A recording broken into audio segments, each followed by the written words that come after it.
السلام علیکم۔ آج آپ کے ساتھ یہ صرف ایٹم بم کی کہانی نہیں، یہ ایک قوم کی دفاعی غیرت، سائنسی ترقی، عالمی مخالفت اور کامیابی کی وہ کہانی ہے جس نے پاکستان کو دنیا کی 7ویں ایٹمی طاقت بنا دیا۔ یہ ہے پاکستان کی ایٹمی پروگرام کی مکمل داستان۔ 1971 میں پاکستان ٹوٹ گیا۔ بھارت نے مداخلت کی، مشرقی پاکستان کی علیحدگی اور ہزاریں پاکستانی فوجی قید بن گئے۔ ذوالفقار علی بھٹو لاہور میں سیاستدانوں کا اجلاس بلایا۔ ان کا اعلان تھا، ہم گھاس کھا لیں گے مگر ہم ایٹم بم ضرور بنائیں گے۔ یہ صرف جلسہ نہیں، ایک نظریہ تھا، خود مختاری تھی، خود انصاری تھی۔ 1974 میں بھارت نے پہلا ایٹمی دھماکہ کیا۔ جواب میں پاکستان 706 پروجیکٹ شروع کیا۔ یہ ایک خفیہ ایٹمی پروگرام تھا جسے اسلامی بم کا نام دیا گیا۔ اہم سائنسدان میں شامل تھے ڈاکٹر منیر احمد خان، پاکستان کے ٹیکنالوجی کمیشن کے سربراہ تھے، عبدالقدیر خان یورینیم افزودگی کے ماہر، کوئٹہ ریسرچ لیبارٹری کے سربراہ تھے۔ 1976 میں کوئٹہ ریسرچ لیبارٹری قائم ہوئی، جہاں پاکستان نے یورینیم افزودگی کا عمل خفیہ طریقے سے شروع کیا۔ ڈاکٹر اے کیو خان نے آئی لینڈ سے جو تکنیک کی معلومات حاصل کی وہ اس مشن میں پابند ثابت ہوئی۔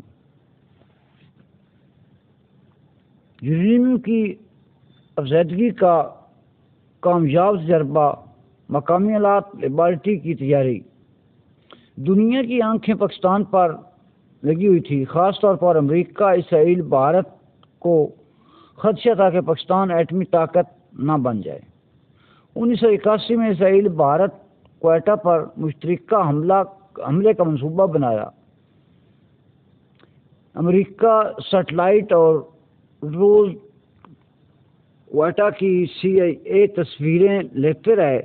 امریکہ نے پاکستان کی فوجی امداد بند کر دی، اقتصادی پابندیاں لگا دی۔ امریکہ، جاپان، یورپ کی جانب سے پابندیاں لگائی گئی۔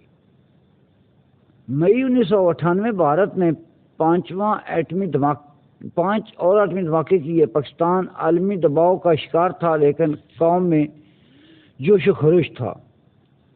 28 مئی 1998 کو بلوچستان کے مقام چاغی میں پاکستان نے 5 ایٹمی دھماکے کیے۔ 2 دن بعد 3 مئی کو 6واں دھماکہ ہوا۔ دنیا کو پیغام ملا کہ پاکستان ایک ذمہ دار ایٹمی ریاست ہے، ہم امن چاہتے ہیں لیکن دفاع سے غافل نہیں۔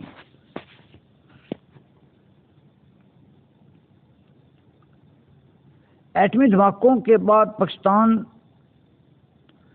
پھر سخت پابندیاں لگائی گئی۔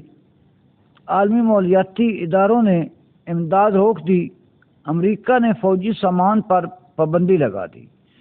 یورپی یونین نے معاشی رابطوں مداخلت کر دیے، لیکن پاکستان نے چینی، سعودی عرب اور مسلم دنیا کے ساتھ تعلقات کو مضبوط کیا اور قومی خود انحصاری کی پالیسی پر زور دیا۔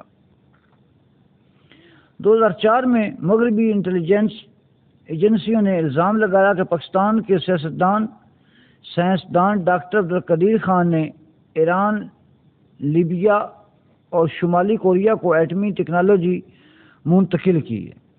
ڈاکٹر عبدالقدیر خان نے اعتراف کیا وہ نظر بند کر دیے گئے، مگر قوم کے دلوں میں وہ آج بھی ہیرو ہیں۔